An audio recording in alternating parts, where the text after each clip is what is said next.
Every choice, every moment, every interaction with another person is an opportunity to potentially change the world. Through this mercy, through our time, interactions, and helping others to get to know Christ, it's that we not only help them, but we also help ourselves. Today's theme is mercy. As we take a look at the first reading of the day, the gospel application, and then our closing prayer. Taking a look at the first reading, it's very well known. It's the telling of time of Moses and the Passover. For those that do not know the Passover, the Jewish people are currently in Egypt and they are enslaved by the Egyptians. Moses, who was in exile, was called forth from God from the burning bush. And from this burning bush, God spoke and told Moses that he shall go and free his people. As Moses goes and talks to the Pharaoh, he asks for him to let his people go. Pharaoh rejects him over and over, culminating to this final event of the Passover before he's finally released. The Lord, being merciful, he tells the Jewish people a series of things to do in order to protect themselves from this Passover event, namely the sacrifice and consumption of the lamb performed by roasting and eating of all parts, as a nomadic tribe would do, ready for the journey ahead, and putting some of the blood over the doorway resulted in the death of the firstborn of the man and beast. If the blood was present, then it would pass over, thus the name Passover. God's mercy is very evident in this, as he is saving his people from this slavery, from the burdens, and bringing them back to the promised land. It is representative of a strict following of God's proclamations in order for us to be saved. The strict legalism is paired with this gospel today, whereas Jesus is like the other side of the coin.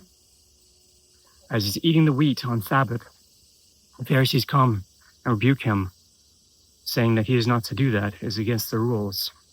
To which Jesus replies, what about David when he was hungry?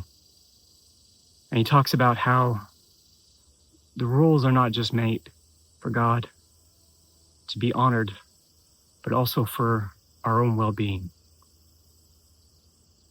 It's reflected in both the reading and the gospel here today. It's not saying that we are not to follow God's rules, but we need to look deeper than what is literally written and look contextually with the Spirit, what God is trying to lead us. It makes the institution of the sacraments, it makes the whole concept of what the Catholic Church teaches is this way to correctly identify the spirit and meaning of what Christ is saying. And this mercy is also reflected upon the memorial saint of the day, Saint Camillus. He's an Italian man. He was afflicted with painful affliction of his feet. Made it hard for him to walk sometimes. He was a soldier. He was addicted to gambling. He was a sinner just like the rest of us.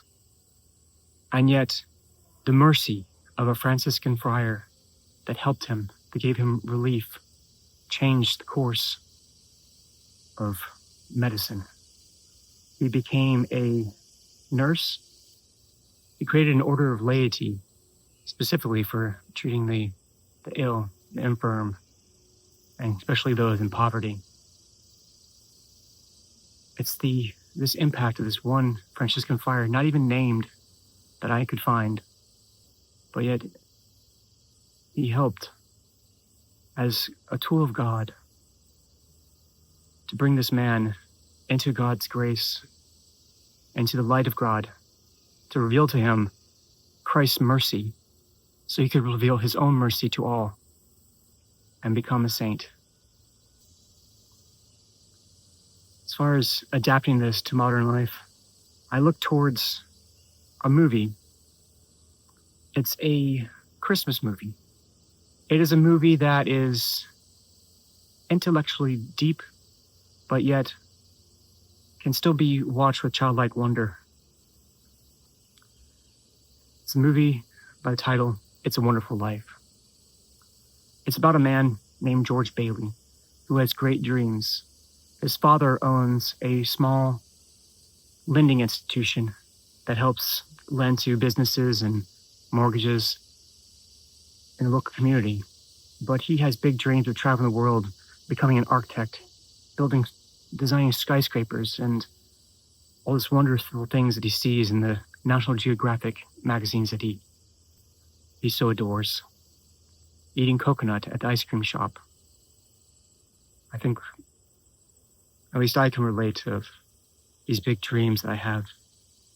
And yet, some things keep interfering with these dreams. Events keep appearing, keep happening. These trials keep emerging.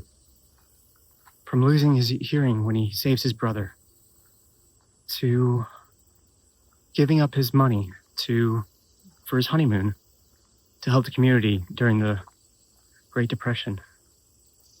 All of this culminates to him feeling like nothing.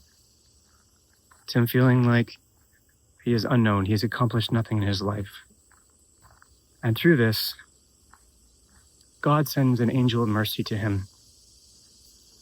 Not an angel that we probably imagine, but angel that George Bailey needs.